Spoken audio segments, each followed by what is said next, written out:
पिछले दिनों में कुछ दो चार नए बाबाओं ने अपना एक अलग मार्केट बना लिया है। तो कभी 26 साल के बाबा तो कभी 14 साल के बाबा। भड़ मारो इसके सिर में सेनापति भड़ा भड़ फटकारो चमीटा। फर्क नहीं पड़ता कि जमाना क्या कहता है, मुझे तो ये पता है कि मेरे बाकी बिहारी मुझे अपना कहता है। वहीं अगर आप एक बाबा हैं और फेमस होने का सोच रहे हैं तो इसमें कोई बड़ी बात नहीं है, क्योंकि थोड़ा हिंदू मुस्लिम की बात अगर आप अपने प्रवचन में कर देते हैं तो हमारे देश की 168वें नंबर की मीडिया आपको कुछ ही दिनों में सेलिब्रिटीज बना देगी। जब ये 27 साल के बागेश्वर बाबा लोगों के बीच लोगों के समस्याओं को समझ लेते हैं चमत्कारी तरीके से, तो चमत्कारी जवाब भी देते हैं लोगों के समस्याओं को लेकर। सर में मारो जरा, गला पकड़ इसका, गला पकड़। ऐसा नहीं है कि ये पाखंडी बाबा सिर्फ हिंदू रिलीजन में ही पाए जाते हों, ये झाड़ फूक वाले बाबा तो हर रिलीजन में ही पाए जाते हैं। लोगों को देखो ये क्या कर रहे हैं, जुर्रत से शिर्के खुदा कर रहे। वहीं सारे धर्म के लोग बटे हुए हैं अंधविश्वास के नाम पर, और कुछ लोग आंख बंद करके फॉलो भी करते चले जाते हैं इन बाबाओं को। फिर वहीं कुछ लोग बोलेंगे कि ये बिना बताए लोगों के समस्याओं को पर्चा में लिख देते हैं और उसका बहुत ही सिंपल जवाब भी देते हैं लोगों के समस्याओं को लेकर। तो ये बाबा पाखंड कैसे हुए? तो चलिए आज के इस वीडियो में समझते हैं पर्चा वाले बाबा यानी कि बागेश्वर बाबा के षड्यंत्र और इन बाबाओं के घटनाओं को। They teach you to love Jesus. Why? Because he turned water into wine. अध्यात्म तो चमत्कारों के विरुद्ध खड़ा होता है और अंधविश्वास के विरुद्ध खड़ा होता है। जो लोग ऐसा काम कर रहे हैं वो वैज्ञानिक तो You don't have any relationship with Jesus, Mahavir, Buddha, Krishna. Not at all. Hello दोस्तों, ये बता दिया जाए कि ये बाबा चर्चित में तब आए एक बार मध्य प्रदेश के सागर शहर में सार्वजनिक भड़काऊ भाषण को लेकर। ये बाबा कहता है कि पत्थर फेंकने वालों के घरों पर बुलडोजर चलवाओ। निवेदन है सब हिंदू एक हो जाओ और पत्थर मारने वालों के घर पर बुलडोजर चलवाओ।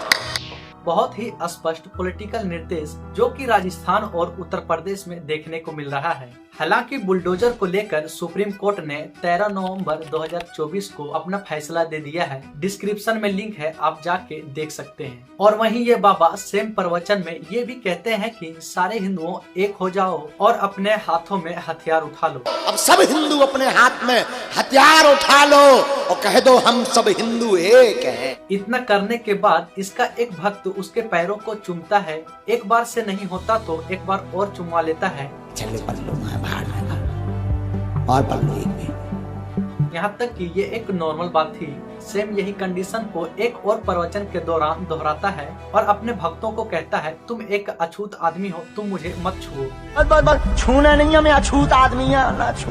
माना कि यही बाबा बोलता है कि सारे हिंदुओं एक हो जाओ और कह दो हम सब हिंदू एक हैं। और फिर अनटचेबिलिटी प्रैक्टिस भी करता है, मतलब कि लोगों को अपने धर्म के लोगों से अलग होना सिखाते हैं। ये बाबा तो यही नहीं रुके, बोले कि अब हम स्पेस में जाने वाले वैज्ञानिकों को मार्गदर्शन देंगे। अब हम वैज्ञानिकों को भी स्पेस यात्रा के लिए मार्गदर्शन देंगे। अगर साइंटिस्ट का काम इन बाबाओं से होता तो स्पेस एक्स, नासा और इसरो जैसा कंपनी का चेयरमैन आज इन बाबाओं के हाथ में रहता और पूरे साइंटिस्ट आज हमारे देश में बाबा बनकर बैठे होते। जब ये धीरेन्द्र बाबा एक बार जनवरी 2023 में नागपुर आए थे तो यही प्रवचन के दौरान एंट्री होता है अखिल भारतीय अंधश्रद्धा निर्मूलन समिति के नेशनल कन्वेनर श्याम मानव का।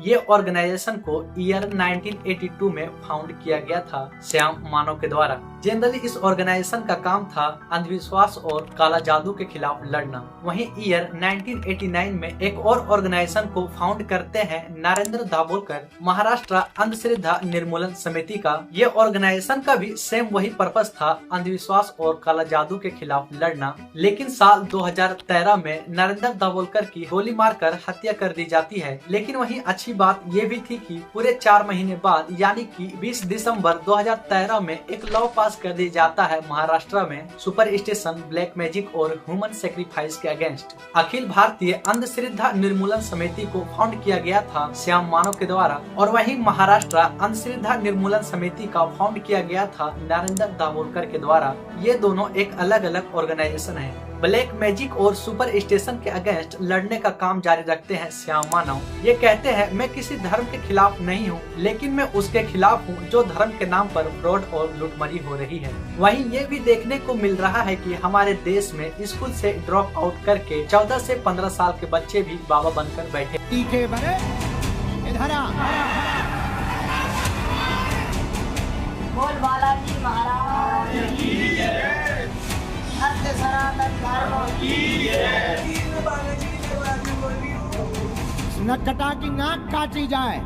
तरीके बड़े, अगर तुम्हारे पास है भूत, हमारे पास है राम जी के दूत।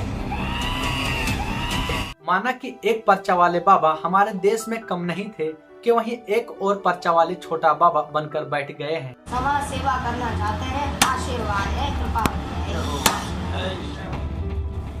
बनेगी। आप अपनी शादी के लिए चिंतित हैं, धंधे पानी के लिए चिंतित हैं, उन्नति होगी, जाओ, आशीर्वाद है। मैक्स मेवन, जो कि अमेरिका का एक फेमस माइंड रीडर में से एक है, वो कहते हैं कि माइंड रीडर और ब्लैक मैजिक जैसा कोई भी चीज नहीं होता, लेकिन ये लोग जितना भी करते थे एंटरटेनमेंट के लिए किया करते थे। वहीं आज हमारे देश में 2 लाइन सीखे माइंड रीडर बाबा खुद को एक साइंटिस्ट और डॉक्टर समझने लगते हैं और कैंसर जैसे बीमारियों को ठीक करने का दावा भी करते हैं। कैंसर रोग है, दूसरे स्टेज का है, हम एक विधि कर दे भी, कैंसर की दवाई धाम पे मिल है, ठीक हो जाएगा, आशीर्वाद। माँ बीमार है 3 साल से, दर्द कैंसर नामक रोग बना हुआ, ओमवती को कृपा हो जाएगी, आशीर्वाद। ये अखंड ज्योति जलाएं, 50 ग्राम देसी गाय के गोमूत्र में 2 खड़ी हल्दी की गांठ पीस करके मिला करके रोगी को पिलाएं, लाभ 100% होगा, आशीर्वाद। श्याम मानव धीरेन्द्र बाबा को चैलेंज करते हुए कहता है कि एक कमरे में 10 लोग बंद हैं, उसमें से किसी एक का नाम और फोन नंबर बता देगा और उन्हें 30 लाख का ऑफर भी दिया जाता है। लेकिन बाबा नागपुर के चैलेंज को ही क्या एक्सेप्ट करेंगे। प्रवचन के दौरान प्रवचन के दिन को ही कम करके बाबा वहां से 9-11 हो जाते हैं। एक और बाबा जो कि सेम